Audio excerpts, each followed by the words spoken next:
The city of Rome falls to the Goths in 476.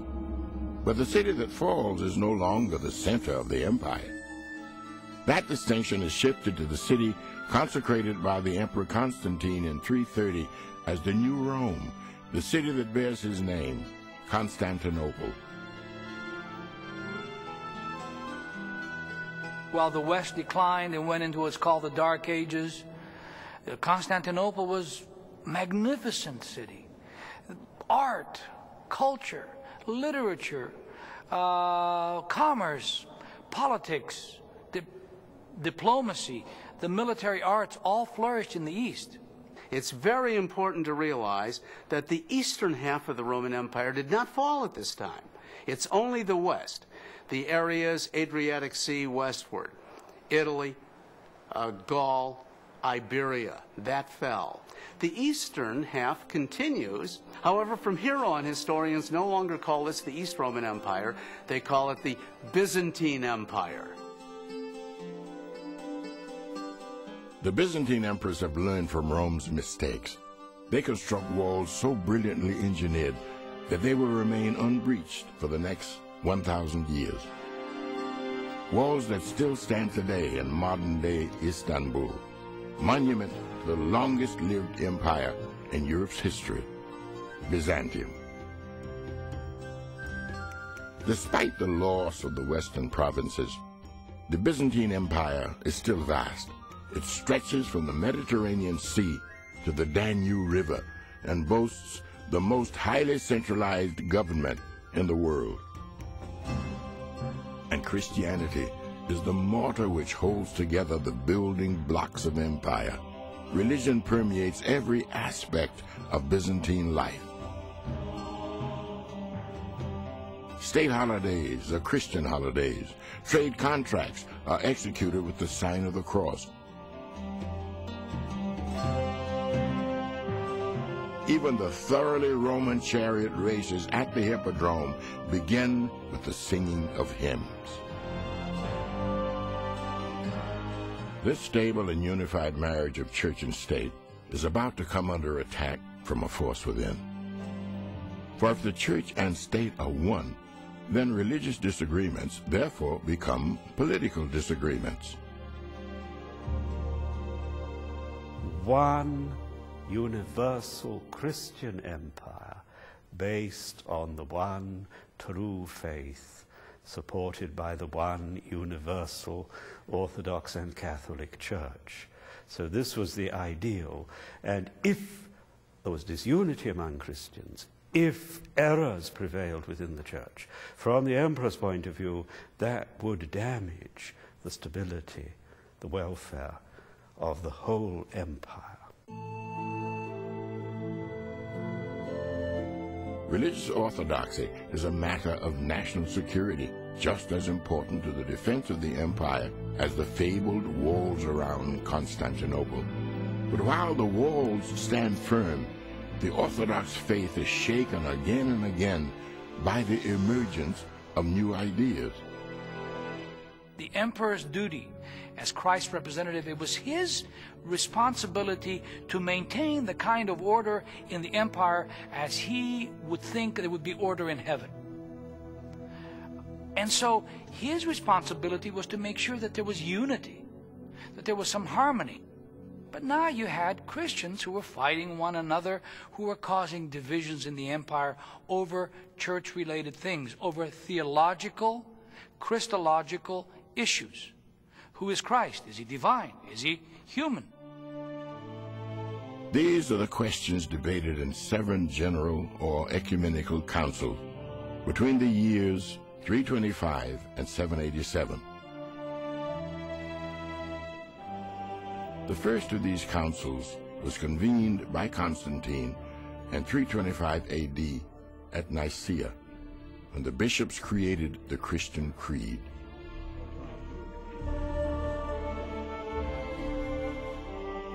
The emperor summons bishops to respond to a question of faith and theology, to determine whether or not a belief should be considered a heresy.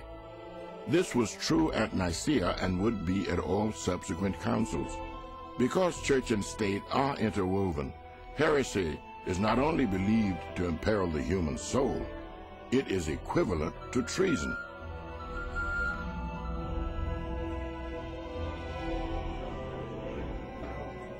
So important are these councils that the debate spills out into the street.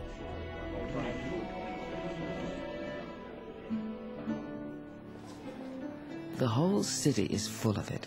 The squares, the marketplaces, old clothes men, money changers, food sellers are all busy arguing. If you ask someone to give you change, he philosophizes about the begotten and the unbegotten. If you inquire about the price of a loaf, you are told by way of reply that the Father is greater and the Son inferior. Gregory of Nyssa. The most explosive outbreak of theological dissent occurs in Byzantium's eastern provinces. By the 5th century, the vast majority of Syrians, Palestinians, and Egyptians hold divergent beliefs about the nature of Christ. Their opponents call them believers in a single nature, or monophysites. For the monophysites, Christ is fully human and he's fully divine, but his whole nature is divine. For the Orthodox, who are against the monophysites, they're saying, well, if you say that, you are really, in effect, subtracting, although you're not saying so, you're subtracting from the humanity of Christ. We have to have Christ being equally human and equally divine. The monophysites are trying to push it in the direction of Christ being entirely divine.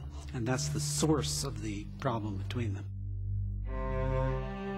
In the year 451, the Emperor Marcian calls the Fourth Ecumenical Council to grapple with the Monophysite question.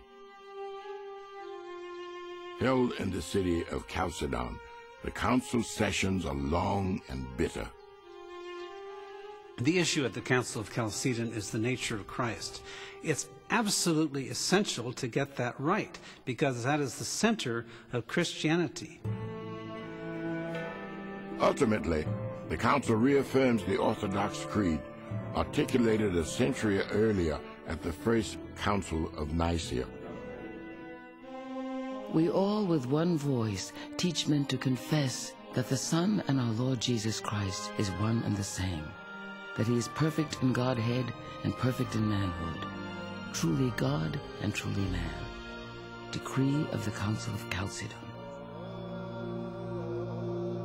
Monophysite writings and bishops are condemned, but the bishops of the eastern provinces stand firm in their beliefs. They reject the Edict of Chalcedon, and they pay a heavy price for their dissension. In Syria and Palestine, priests and monks are drawn into the desert, their churches and monasteries burning behind them. Some even die defending their beliefs. Alexandria, the capital of Monophysite Egypt. Thousands of religious refugees pour in from Syria and Palestine. Imperial soldiers follow to enforce the Orthodox creed laid down at Chalcedon. In this atmosphere of unrest and confusion, a young woman arrives in Alexandria, hoping to change her life. She is penniless and alone. Her name is Theodora, and she is about to become the most powerful woman in the world.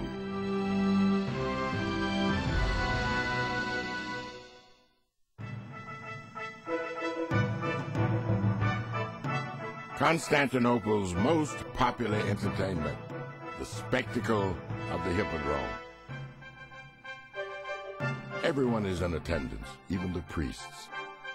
A secret passageway connects the imperial palace to the stadium.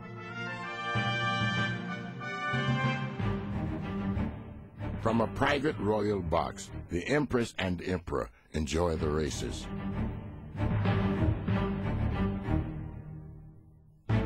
They have in readiness 2 big chariots embellished with gold. To each chariot 4 horses are harnessed, and in them 2 men take their places, dressed in clothes woven of gold. They let the horses go, urging them on. The winner is laden with riches.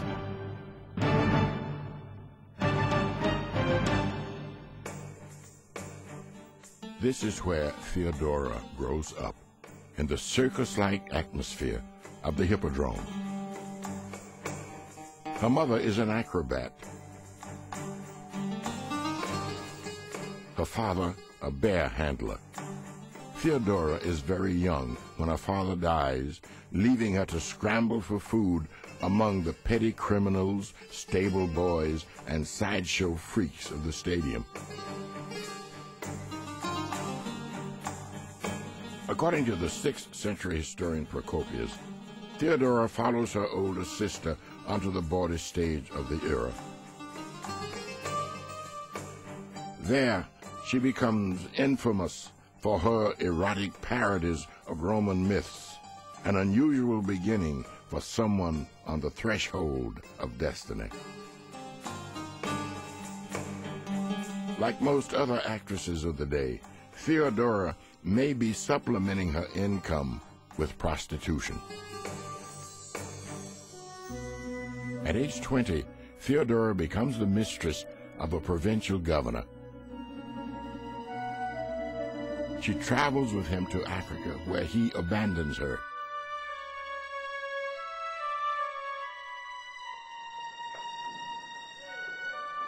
Alone and penniless, she makes her way to Alexandria. As with so many great leaders of the church, she is about to undergo a radical transformation of the spirit. Whatever records we have through Procopius and others, the idea that something happened to this beautiful, I understand she was red-haired, a beauty, magnificent-looking woman. Something happened to her in Alexandria where she had a spiritual experience of some kind of transforming conversion experience. Theodora's transformation comes at the feet of Timothy, the revered Monophysite patriarch of Alexandria. For the rest of her life, she will refer to him as her spiritual father. She will also emerge as a formidable champion of Timothy's persecuted church. After her conversion, Theodora returns home to Constantinople. She takes simple quarters and makes her living spinning wool. She does not know that an extraordinary fate awaits her. At the age of 22, Theodora meets Justinian, the nephew of the reigning emperor and heir to the throne. No one knows just how the immortal couple met, but meet they did. Theodora was about to go from a woman of the streets to the most powerful woman on earth. Justinian falls helplessly in love with her, but can't marry her because senators were not allowed to marry actresses. And so, before he became emperor, Justinian got his uncle, who was emperor at the time, to have the law rescinded. And now senators could marry actresses, and he married Theodora. In 527 A.D., in the Hagia Sophia, Christianity's greatest church, the two are crowned emperor and empress of Byzantium. As the elaborate religious ceremony ends, trumpets and heralds announce the royal couple to the cheering throngs outside the church. Bedecked in jewels and purple robes, the royal couple are drawn through the streets in a golden coach, their destination, the Hippodrome. Appearing in the royal box, Justinian steps forward to bless the crowd. He makes the sign of the cross with one hand and holds Theodora's hand with the other. As the crowd roars its approval, Theodora looks down on the place where she grew up in poverty. I think Theodora was probably surprised more than anyone else to see herself in this situation. She rose from the life of prostitution to a life of repentance and now sitting on the imperial throne. But she had felt that she had been put there in order to fulfill God's purpose.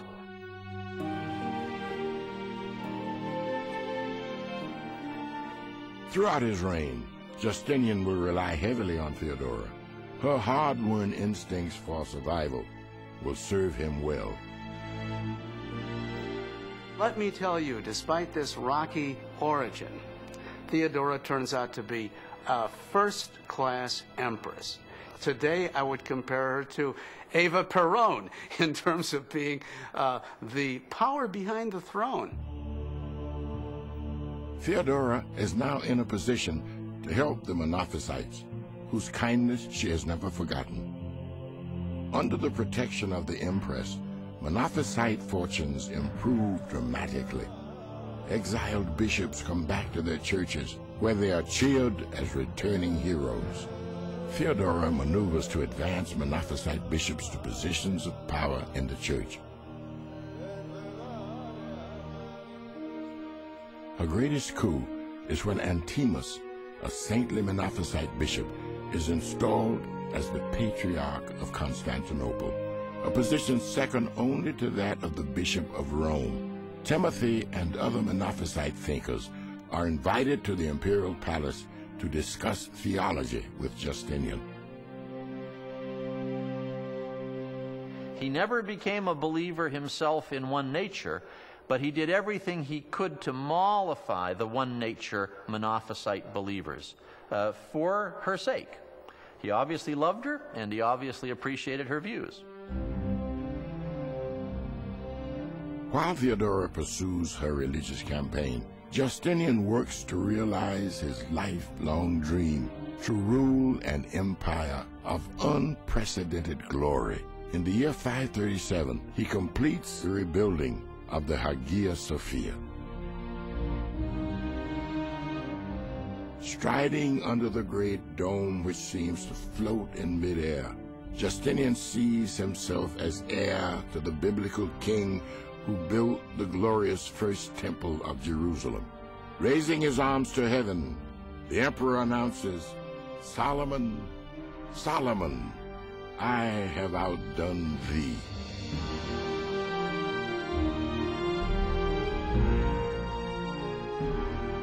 Not only does Justinian sponsor great public works, he orders the codification of Roman law. His Corpus Juris Civilis is a landmark of legal history. And Justinian embarks on a great campaign to reconquer the western provinces lost to the barbarians and return the empire to its former glory.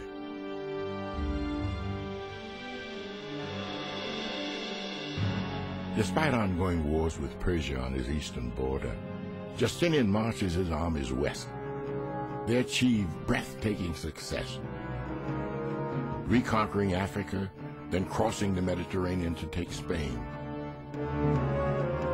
By 540, the Byzantine army has entered Ravenna, the Western Empire's capital in exile. Justinian has fulfilled his imperial dreams. He now turns his attention to the deepening divide in the church.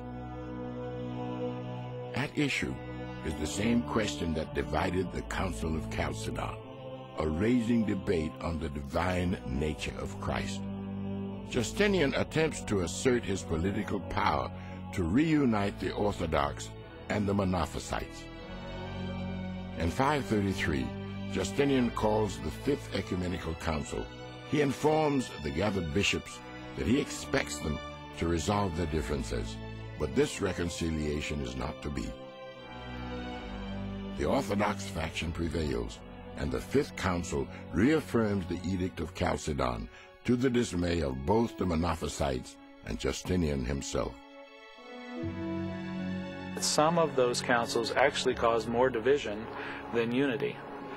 In hindsight, as we scholars look back on this period, we understand now that there was more terminological difference than there was actual substantive differences between the two churches. In the aftermath, the Bishop of Rome makes a rare visit to Constantinople. He reminds Justinian of the emperor's responsibility to uphold the Orthodox faith. The Pope tells the emperor, look, you must abide by the teachings of the Council of Chalcedon, which is an ecumenical council, everybody agrees on it. You can't go off and start making concessions to the Monophysites. You have to toe the line. Even with all of their power, Justinian and Theodora are not able to unite the church. On June 28, 548, Theodora dies of cancer. Justinian reigns alone until his death in 565. He would never recover from the loss of his beloved Theodora. Without Theodora's imperial influence, the Monophysites once again suffer persecution, and without Justinian's strong leadership, the western provinces slowly slip back under barbarian control. As the West falls back under the sway of barbarian tribes, something new rises in the East. It is a religious movement so militant and so powerful that it will overrun many of the major centers of Christianity. In fact, this new religion, called Islam or submission, will even seize control of the land where Christianity itself first began.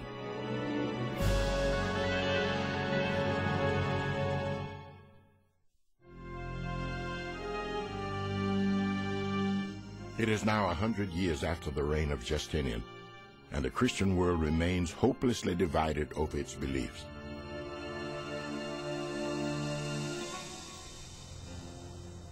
The year is 610 AD, 800 miles south of the Byzantine frontier. In the middle of the Arabian desert, outside the Christian Empire, a piercingly simple cry is heard. A cry that will change Christianity forever. La ilaha illa Allah. There is no God but God. The cry comes from a 40-year-old man named Muhammad. Yearning for something beyond the pagan traditions of his people, Muhammad wanders the hills above Mecca. Then, one lonely night, he hears a voice he cannot ignore. Proclaim in the name of thy Lord and Cherisher. Proclaim, for thy Lord is most bountiful, who has taught men what he knew not before. Quran 96, 1-5. It is the voice of Allah, the creator of the universe. Muhammad longs to proclaim that Allah is the one and only God, but he fears he will be thought mad by his tribesmen, the richest Arab merchants of Mecca. Muhammad confides his vision only to his wife, Khadijah. She reassures him he is not a madman. He is nothing less than a prophet. You are he of whom I bear witness. There is no God but God, and you are his chosen apostle. With his wife as his first disciple, Muhammad begins to preach to the people of Mecca. He proclaims his revelations in verse, and it is these verses that will be known as the Quran, the holy book of Islam. And so it is that in the vast deserts of Arabia, Islam is born. What began as a small group of devoted followers of Muhammad is today a religion that includes 1 in 5 people on earth. For Christianity, it will be a force to be reckoned with. At first, the monotheistic faith of Muhammad does not appear threatening to Christianity. Muhammad asserts that the Hebrew Bible is the basis for his new beliefs. In the Quran, Muhammad is proclaimed as a prophet in the tradition of Abraham, Moses, and Jesus. The stories of the Islamic holy book recall the familiar stories of Exodus and the virgin birth of Jesus. Yet in the Quran, Jesus is a prophet, not the Messiah, and he escapes the crucifixion. Islam does in fact pose a serious challenge to Christendom. The armies of Islam are about to shake the Christian world to its core.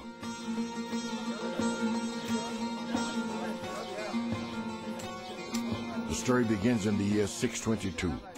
Persecuted by his own tribesmen, Muhammad and his followers are forced to flee from Mecca to the nearby city of Medina.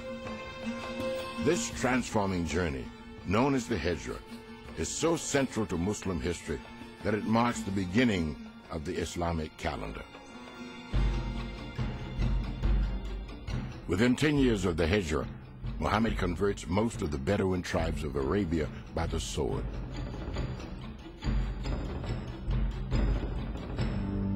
And although the prophet dies in the year 632, within a mere 20 years after his death, his heirs succeed in gathering together the entire Arab world under the cloak of Islam.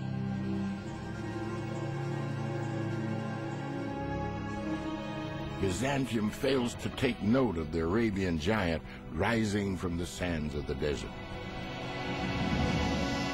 Islam is one of the most important events in the history of Christianity because what the Muslims do is conquer the economically richest areas and geographically richest areas of Christianity. They conquer the centers of Christian learning. Only Constantinople and Rome are left. So it really is a frontal assault on Christianity. The Islamic assault is actually seen as liberation by many of the Christian communities of Arabia. After 2 centuries of persecution by their Orthodox brethren, the Monophysite Christians of Egypt and Syria put up only token resistance when the Arabs arrived at their gates. Ironically, the Monophysites experienced religious freedom for the first time under their new Muslim masters. In fact, the Christian communities of Egypt survive to this day, retaining a separate identity as the Coptic Church. As the Islamic conquests sweep over North Africa, the Middle East, and Asia Minor, the Byzantine Empire seems helpless to stop their onslaught. As he watches his dominions fall away, the newly crowned emperor, Leo VI, searches for answers. He seizes upon the notion that his imperial misfortunes are due not to strategic problems, but to spiritual deviation. The emperor comes to believe that the Islamic conquest is God's retribution for the blasphemous worship of icons, images of Jesus, Mary, and the other saints. The icons have long been staples of Byzantine religious life. But now the emperor convinces himself that the worshiper before an icon is actually bowing to wood and paint and is therefore guilty of the sin of idolatry.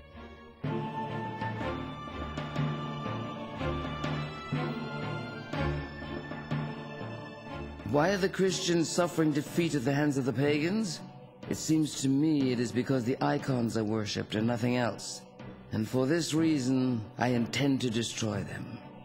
Leo VI.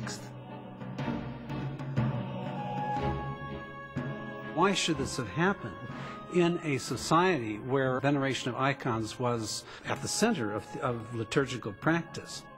First of all, there's the influence of Islam. And the Muslims have a very strong prohibition against icons. The iconoclasts sort of are reminded by the Muslims of the Old Testament prohibition against images. So they're saying, well, wait a minute, if Christ really is God, as we believe, and you're making this picture of Christ, aren't you violating the commandment not to make an image of God? Leo outlaws the worship of icons. He sends troops to destroy them in churches throughout the empire. The reaction within the Christian community is swift and passionate. Some of the faithful even die as martyrs to protect their beloved icons. Like earlier theological crises, the controversy over icons is finally resolved in an ecumenical council held in 787. The Seventh Ecumenical Council said it is possible to make an icon of Christ because he had a real human soul and a real human body. It is one of the characteristics of being human that we can be portrayed and depicted. While the Council officially resolves the theological debate over icons, it also demonstrates a widening division between East and West. For the Western Church and the Pope have made enemies in their acrimonious defense of icons. And this division will become a geographical fact as the ever-advancing armies of Islam drive a wedge between East and West.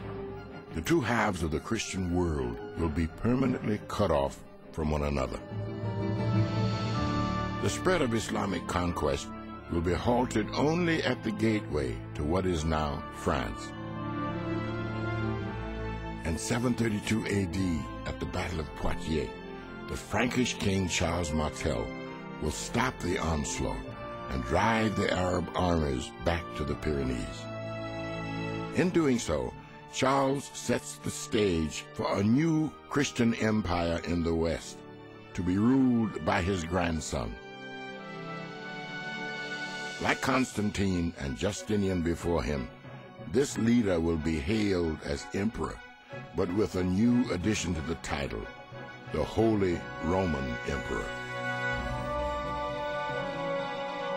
History will remember him as Charles the Great, Charlemagne. In Charlemagne's hands will lie the future of Christianity, whether it will thrive again or fall forever under the cloak of Islam.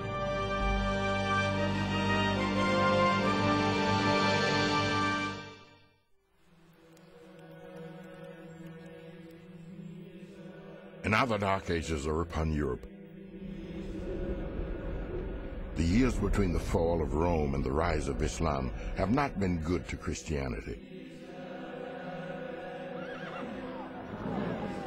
From the north, barbarians have burned the last remnants of the Roman Empire. From the south and east, Muslim armies have conquered the great cities of Christendom. And from within, feuds have torn apart anything resembling church unity. Into this chaos comes now a figure who will be hailed as one of the great champions of Christianity, Charlemagne, Charles the Great, King of the Franks. It is Charlemagne who will rescue the Christian faith. Charlemagne who will begin to usher out the first 1,000 years of the religion born with Jesus and begin to usher in a bold new millennium for Christianity.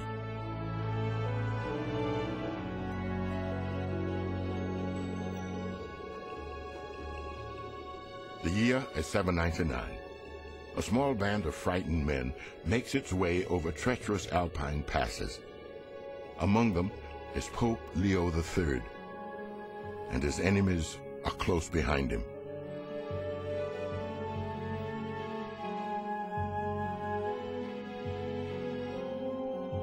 For this pope is escaping a terrible fate. Rivals have attacked him, intending to blind him and cut out his tongue, mutilating him so horribly that he would not be able to continue as pope. Wounded about the face and eyes, Leo is fleeing to seek the assistance of the most powerful man in the West, Charlemagne, King of the Franks. With each step Pope Leo takes towards Charlemagne's court in the West, a part of Christian history moves away from Imperial Byzantium in the East, the center of the faith for the last 400 years.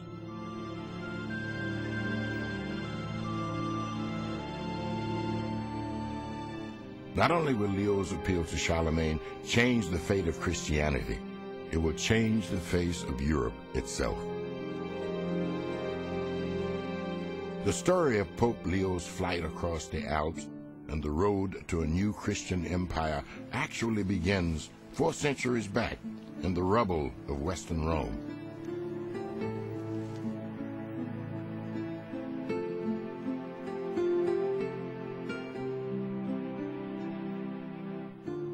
When Rome fell 400 years earlier, so did its political institutions, and as the state fell, the church began to rise.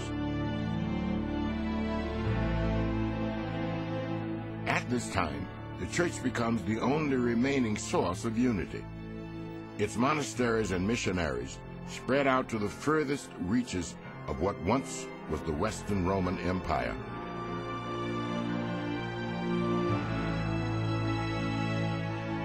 And now, too, the power of the Pope, then known as the Bishop of Rome, begins to expand.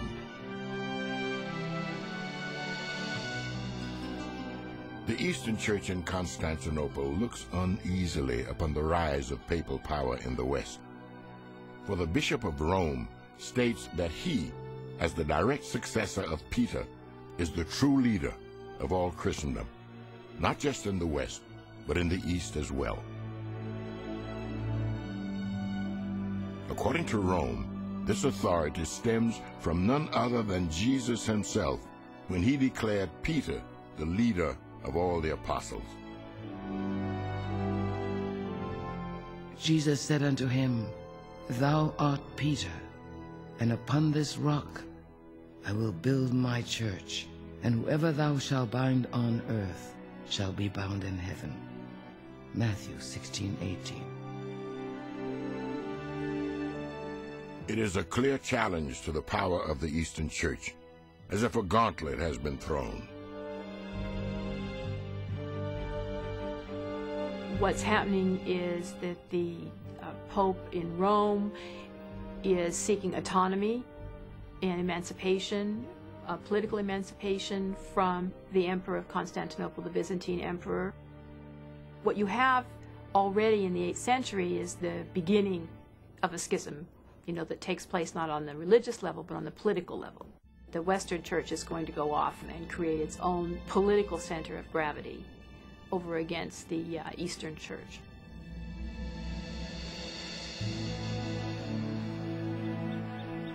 But power has its price. Now that the papal treasury is bulging with the monies of Western Christendom, the chair of St. Peter has become a coveted and viciously contested prize.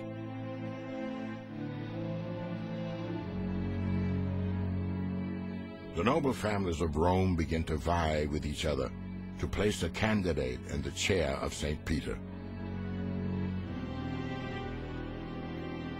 Rival factions make and unmake popes.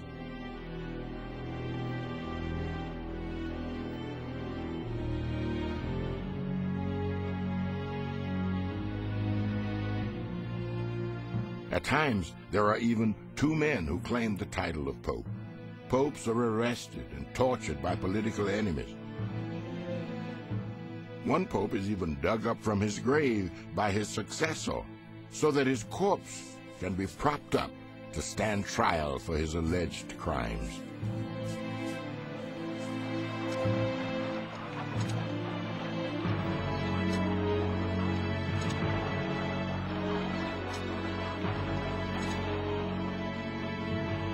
And so it is that Pope Leo III finds himself fleeing across the windswept Alps.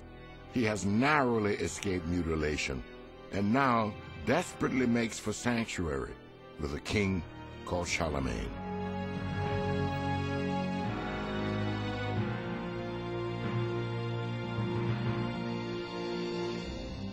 Charlemagne, born in 742, he is crowned the ruler of the Frankish kingdom at the age of 26. As king, he will come to be called Charles the Great, in French, Charlemagne. The 26-year-old Charlemagne inherits a vast domain, stretching from Marseille to Cologne. But he will not rest on his inheritance, for this is a complex man, a strong believer in moderation and family values. And yet he is so possessive of his daughters, he never lets them marry. A fierce warrior who is driven by power and the devout Christian faith. What helps earn the young king the title of Charles the Great is that his military campaigns include not only the conquest of territory, but a spreading of the faith. It is to this man, this king, that Pope Leo III comes seeking sanctuary and finds it.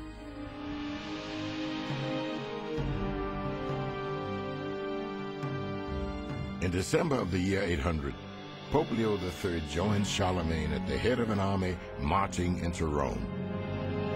For Leo, it is a triumphant return, as Charlemagne settles the charges against him and restores him to his rightful place as Pope. On Christmas Day, Charlemagne kneels before the high altar at the Basilica of St. Peter to give thanks for his victory. 800 years after Jesus spread the word in the hills of Galilee, a new Christian empire is about to rise from the dark ages of Europe.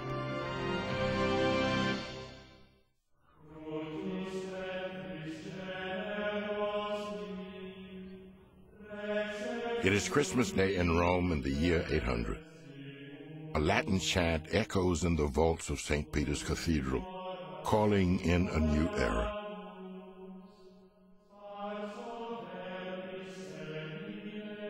It is the first time in more than 300 years that an attempt is being made to restore the Roman Empire by crowning a new emperor.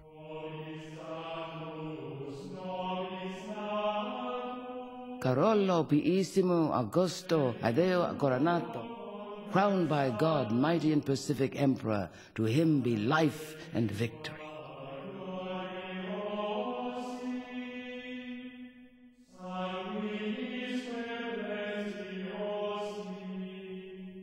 As so often occurs in history, what is essential in this moment remains invisible to the eye. Pope Leo, who is crowning the new emperor, fled from this city barely 1 year earlier to seek the protection of the very man he is now crowning, Charlemagne.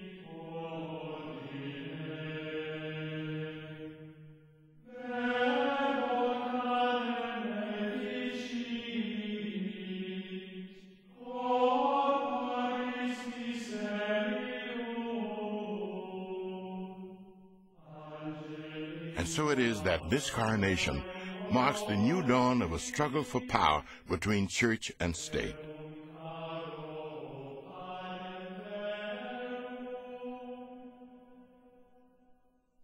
You see, Charlemagne may have wanted to be crowned emperor, but he may not have wanted the Pope to do it. So the Pope, Pope Leo, may have known that Charlemagne was going to get the crown and thought, how do I establish my symbolic authority over the king? I'll go in and crown him before he's expecting it, and that way it's clear that I have placed the crown upon his head. However, in Charlemagne's mind, it is he who has ultimate authority of church and state. And so, an uneasy alliance is born between Pope Leo and Charlemagne, which masks a struggle for power between church and state. It is a struggle that will continue through the first millennium of Christianity and beyond.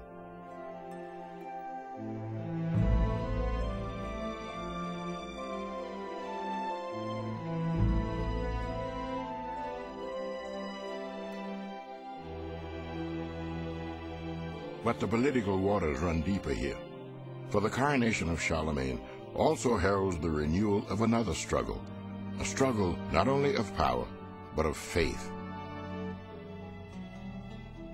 For when news of the coronation reaches Constantinople, a line is firmly drawn between East and West.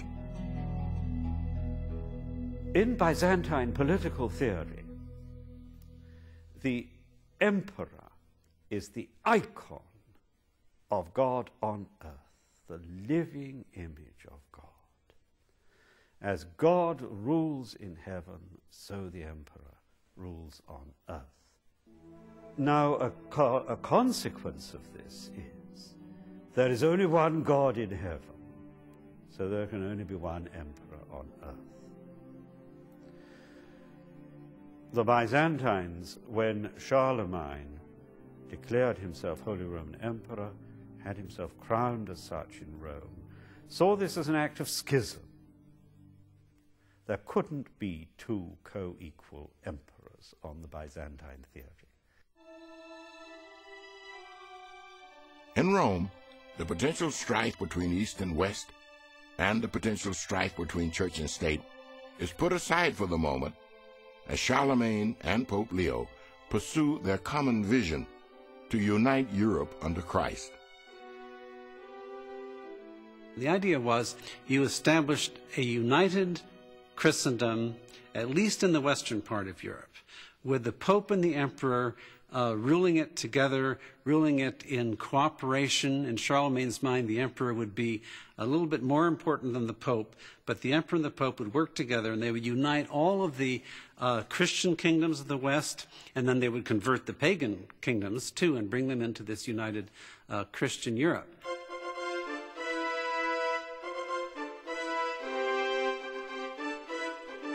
Charlemagne's campaign to unite Europe in the name of Christ sweeps across Europe, then hits a stumbling block in northwestern Germany.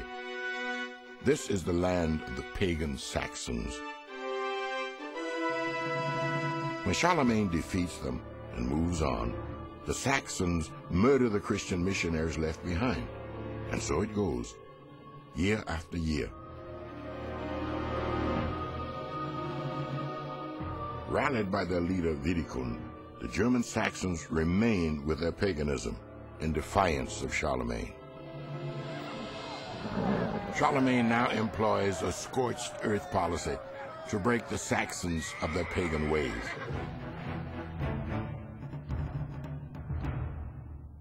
He marches an army from one end of Saxony to the other, burning fields, destroying villages, and forcibly relocating much of the population.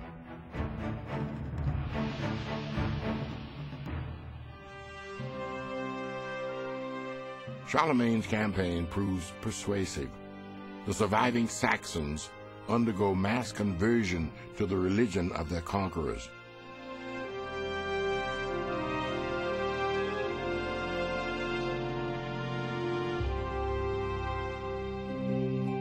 Even Widikun, the once defiant rebel chief, is baptized, with Charlemagne himself standing in as godfather.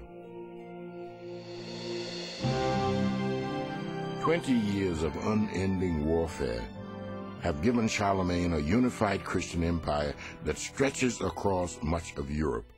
He now sets out to provide his people with a more complete understanding of Christianity. Charlemagne took his role as head of the French church very seriously. For example, he went out across the country and heard some of the sermons being delivered by some of the peasant preachers, and he was very much disillusioned. And so what he did was to have sermons prepared a week ahead of time and would pass these out in the countryside. Not satisfied with merely preparing sermons for the masses, Charlemagne also establishes a center of learning for the clergy.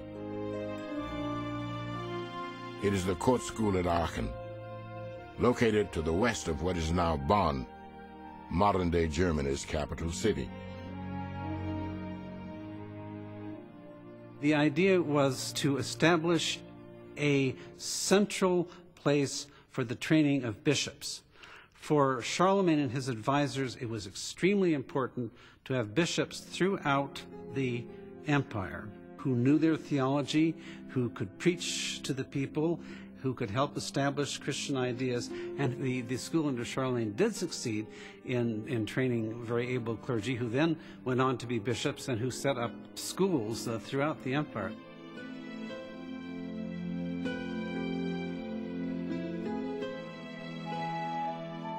Oddly enough, Charlemagne himself is lacking in a thorough formal education. And yet this highly religious warrior emperor manages to launch a renaissance that bears his name, the Carolingian Renaissance.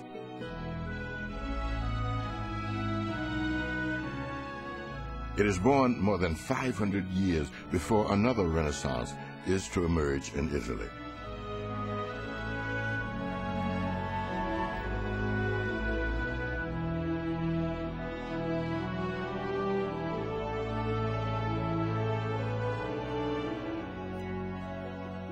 The court school is led by a monk who inherits centuries of Irish monastic learning.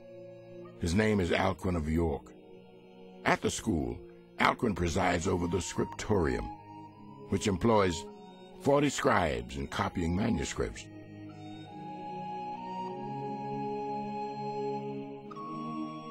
So successful is this scriptorium that 90% of the literary works from antiquity which we have today come to us from the manuscripts produced here in this school, begun by Charlemagne. But life, like glory, is fleeting, and even emperors do not live forever. Strong succession is needed, but not always provided for by powerful men. In the year 813, the 70-year-old Charlemagne appoints Louis, his only surviving son, and not a powerful personality in his own right, as his co-emperor.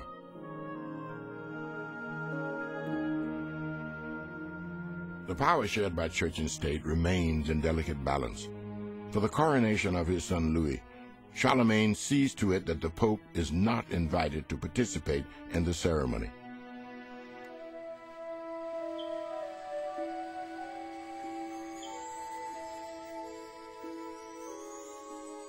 Despite his declining health, Charlemagne spends the winter hunting.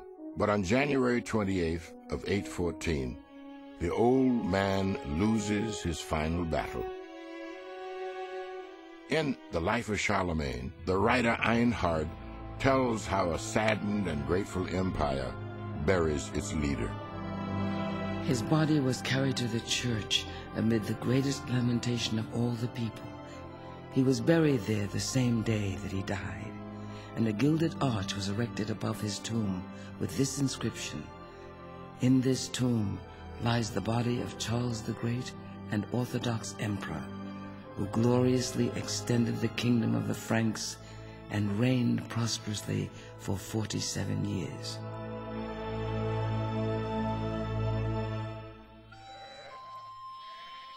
Perhaps Charlemagne's greatest triumph is that he has kept Europe intact and in peace for most of his lifetime. And perhaps it is his greatest tragedy that he did not provide sufficiently for the ongoing peace and security of the empire he left behind. As happened with invading Celtic warriors a few centuries earlier, a new threat now comes from out of the north.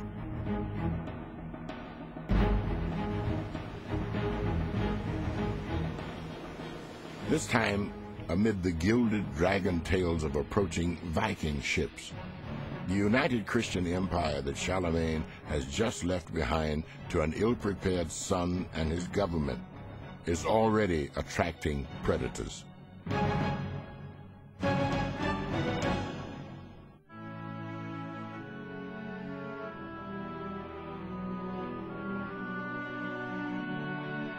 It is the early 9th century. The faith of Jesus has spread far beyond its roots in the Holy Land, to Byzantium in Asia Minor, and to most of Europe beyond. It is a peaceful, united Christian Europe that Charlemagne has just left behind as a legacy.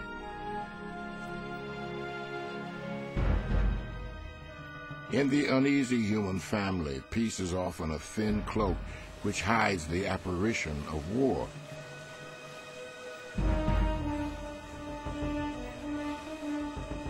The first warning would have come from the northern horizon. Perhaps it was the flash of light on a bright sail, or the sound of hundreds of chanting warriors, their oars breaking the water in ominous rhythm. They came from the sea, heathens. They plundered and they murdered. Some of the brothers were carried off. Blood flew in the altar. Christians were trampled underfoot like filth in the streets. English Mark, 793 AD. Their longboats are first spotted off the coast of Ireland in the late 8th century. They are lethal warriors called Vikings, a pagan people from what is now called Scandinavia. War with the Vikings is war by terror. For the Vikings do not fight as ordinary armies, but with sudden strikes, isolated raids by separate bands.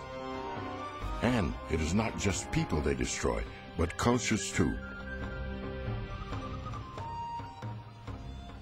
The first land in their way is the Scottish island of Iona, where the Vikings lay waste to the site of the country's first Christian monastery.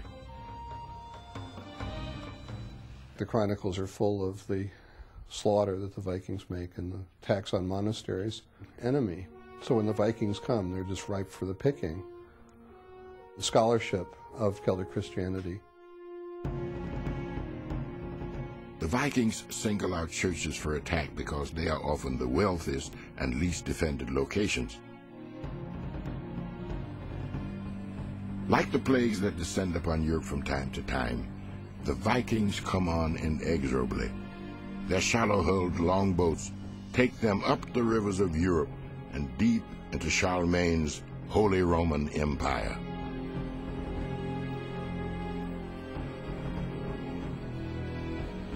At this dark hour, there is no one strong enough to stop them. Charlemagne's son Louis has left the empire to 3 competing sons, each unhappy with his inheritance.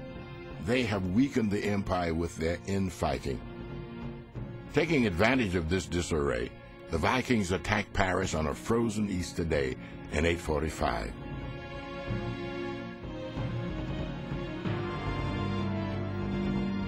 They raided, laid waste, and met no resistance. Christians were struck down without mercy outside the monastery at Saint-Denis. The church of Saint-Germain was plundered. When they went, they took many Christians as prisoners. God save us from the wild Norsemen who ravage our kingdom. Christian Chronicle, 845 AD. Viking ships make their way around Spain and into the Mediterranean, attacking Cordoba, Pisa, and Milan.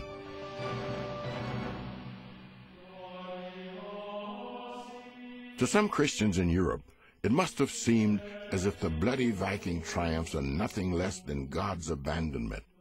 But, as so often happens in the darkest of times, many Christians now find faith. A faith found in the heart, if not yet in the evidence. For this dark 9th century also sees a bright renewal in belief. Belief in the power of relics. Belief in the power of saints. And as would happen once again 1,000 years later, belief in the comfort of a loving mother. After all, the Christian tradition has, from its beginning, was almost entirely a male tradition. So there had to be a female presence in it someplace, a powerful female presence. And so Mary, the mother of Jesus, became that presence.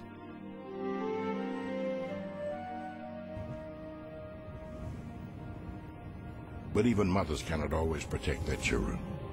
And just as it seems that a Europe invaded by Vikings can get no darker, a new enemy thunders out of the steppes of Asia, a tribe of horsemen called the Magyar, In the year 896, the Magyars descend on Central Europe with unparalleled fury.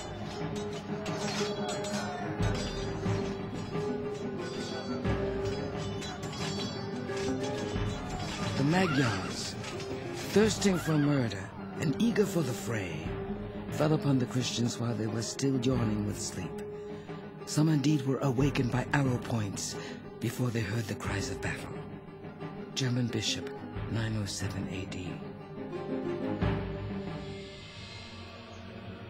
The pagan Magyars seemed disdainful of Christianity. They burned churches and monasteries in every town they attacked. To the invaded population, this feels like an assault on Christianity itself, or perhaps the beginning of the end of the world.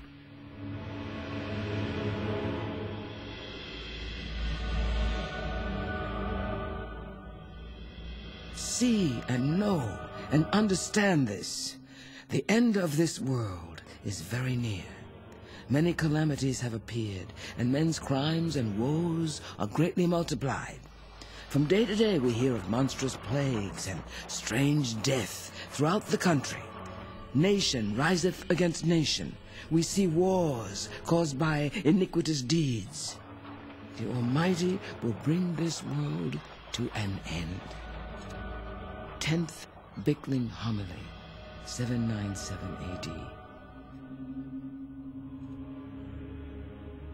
This violent apocalyptic imagery is inspired by the book of Revelation.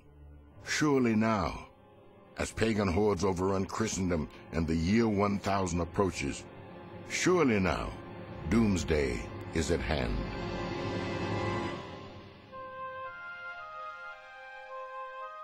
Some scholars believe that few in the population share in this feeling of impending doom. Perhaps because the people of mostly peasant rural Europe did not know that they were approaching the end of a millennium. There was really no widespread understanding that we were approaching the year 1000 because calendars differed all over Europe, and the greater part of the population would really have not known what year they were living in. Whatever the people of Europe may have believed, their reality is indisputable. Coastal regions from Ireland to Italy faced deadly raids from Vikings, and Central Europe from Magyar horsemen.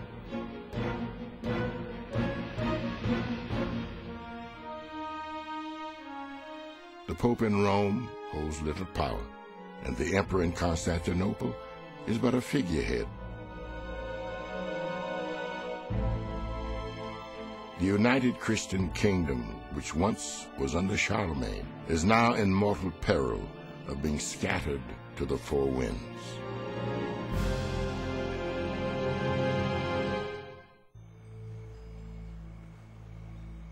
The waning hours of August 10th, 955 A.D., Lechfeld, south of the river Danube in Central Europe. 25,000 Christian Frankish soldiers searched their hearts for courage in the vanishing light.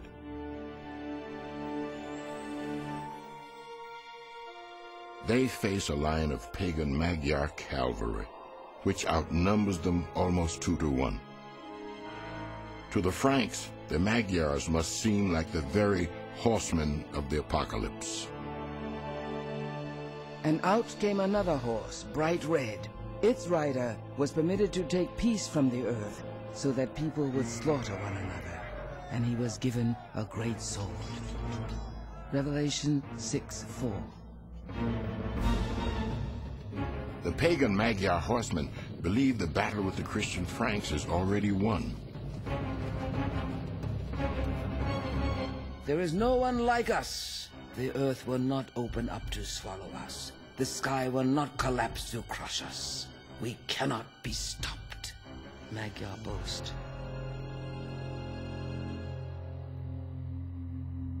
Otto, king of the outnumbered Franks, is a descendant of the warlords conquered by Charlemagne and converted to Christianity. The 40,000 Magyar warriors before him are the final obstacle to Otto's dream of a reunited Holy Roman Empire.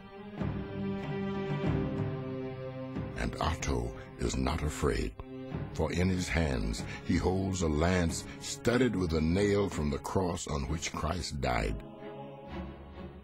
He tells his men this holy lance assures them of victory. We are outnumbered, I know, but not in bravery. What is our great solace? Our enemy is stripped of the help of God. For them there is boldness alone. For us there is divine protection. Otto the Great, 955 AD. Otto gives the order to charge. The 25,000 Frankish knights clash head-on with the 40,000 Magyar horsemen in a brutal battle of lance, shield, and sword. Otto's faith is not misplaced. His badly outnumbered troops crush the Magyar cavalry. The Franks now seek revenge for 50 years of Magyar abuse. Legend has it that only 7 mutilated Magyars out of 40,000 soldiers are allowed to live, and only so that they may bring the tale back to their people in what today is Hungary.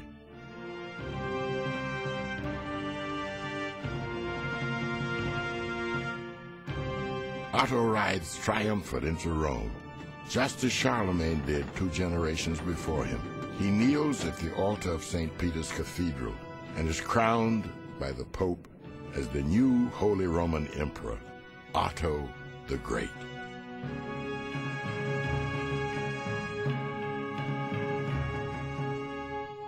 But Otto, the devout Christian warrior who once held a holy lance in the battle against the Magyars, soon becomes disillusioned with the Pope. For this Pope, installed on the papal throne by his Roman family when he was 18, is John XII, a wild young man with a taste for women. In fact, it is said that female pilgrims are afraid to enter St. Peter's.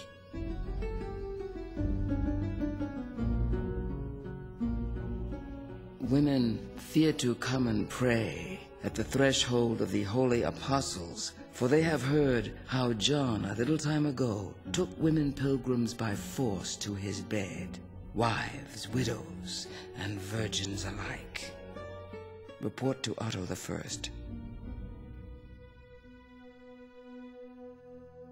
Pope John XII would die in the arms of one of his concubines and leave nothing but trouble behind. He took the money of St. Peter's and gave it to his illegitimate children.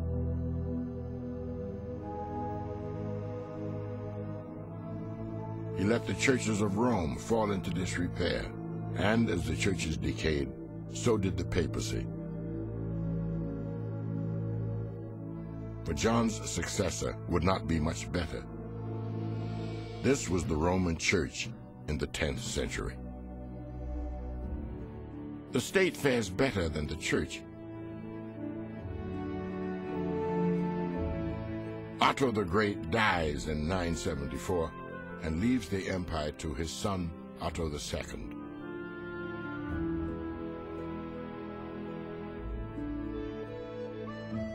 Like his father, he is also passionately involved in the affairs of the church. In fact, by seeing something others could not see, Otto II will help restore the church to its eminence. For Otto is able to look beyond the modest exterior of a scholarly monk and see the greatness within, the greatness of a future pope. Thin and balding with a sculpted goatee, this modest monk, named Gerbert, is a small man. But beneath his smallness of size is a mind that comes along only once in a generation.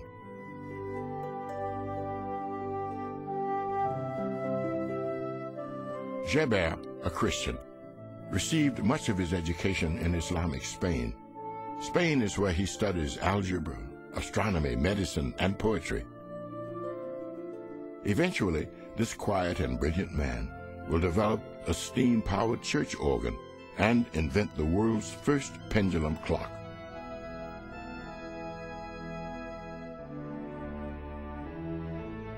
In Rome, Otto II summons Gerbert to serve as tutor to his infant son, who is heir to the throne.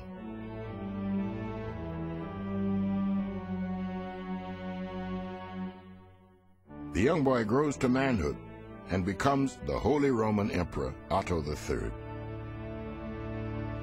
It is this Otto that turns to Gerbert, his childhood tutor.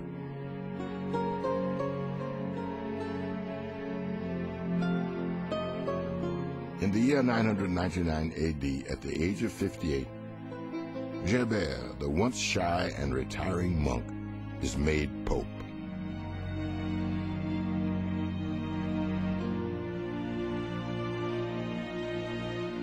As if destiny itself is calling him, Gerbert carefully selects his papal name, Sylvester II. 600 years earlier, in the 4th century, Pope Sylvester I, together with Constantine, had helped establish the model for the imperial church. Now, the second Sylvester, together with Emperor Otto III, will help restore the dignity and honor of the papacy and revive the one great dream of the Holy Roman Empire, a Europe united in Christ.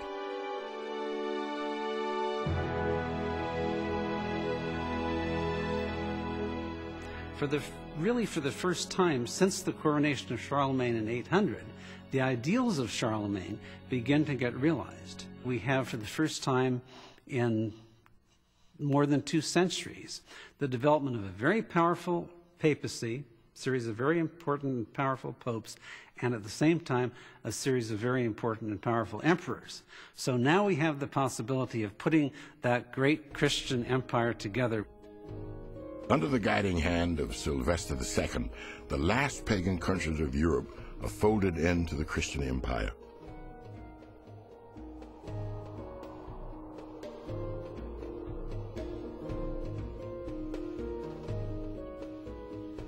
On Palm Sunday, 999, just 44 years after the Magyars were defeated at Lechfeld by Otto III's grandfather, Sylvester presents a Christian crown to the Magyar warlord king, Stephen of Hungary.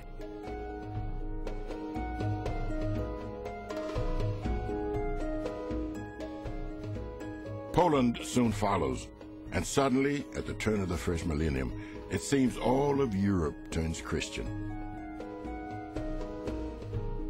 By the year 1000, even the Vikings of Denmark, Norway, and Iceland come within the fold of the church.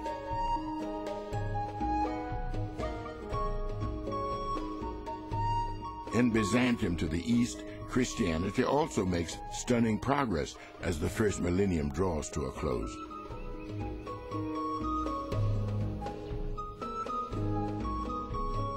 In the year 926, the Bulgarians convert under the authority of the Eastern Church.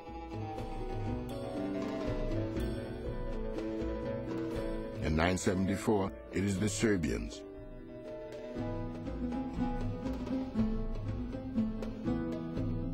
And in 988, Vladimir, the Prince of Kiev, is baptized. The entire Russian people are converted at the same time.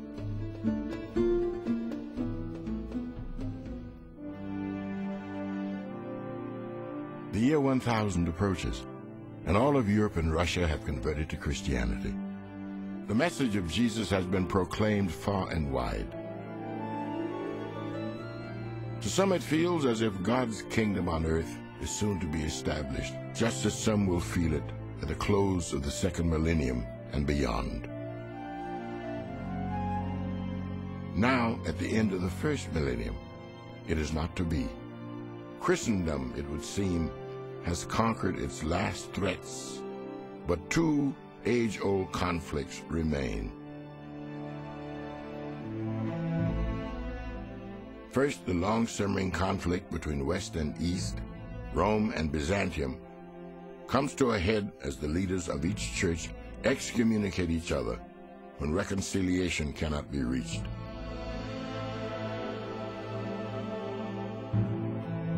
It is a split which remains to this day. The winds of power would also continue to affect Christianity. In 1077, a scene plays itself out in the snows of northern Italy at Canossa, a scene that echoes the struggles of the first millennium between church and state and foreshadows things yet to come.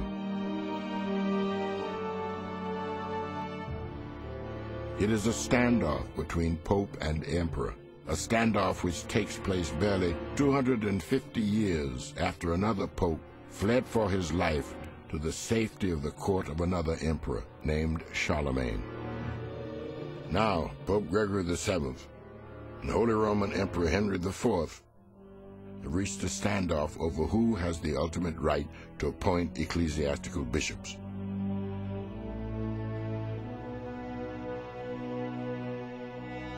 Pope Gregory makes a daring gamble. He excommunicates Henry, the most powerful monarch in the Western world, for interfering with the freedom of the church. Henry realizes that he is outdone. For 3 January days, the monarch kneels barefoot in the snow outside the Pope's castle. In the coarse woolen tunic of a repentant sinner, he begs forgiveness to save his immortal soul.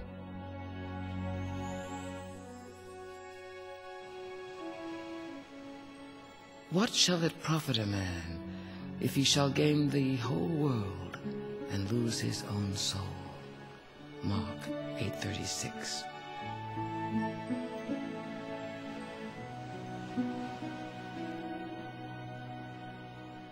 When we speak of the church, especially the church, we're speaking of something that happened, something that's happening, and something that is about to happen. So there's a dynamism there, there's life. And through all of the marble and all of the glitter and all of the mosaics and all of the wonderful things that we still have today, the church is alive and Jesus Christ still reigns, and he ultimately is the head of the church.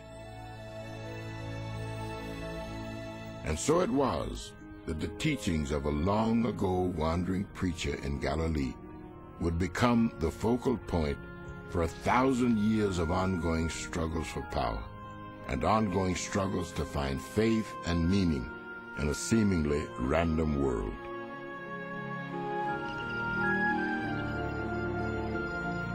Look at the birds in the sky. They do not sow or reap or gather into barns, yet your heavenly Father feeds them. Are you not worth much more than they are? Matthew 6:26.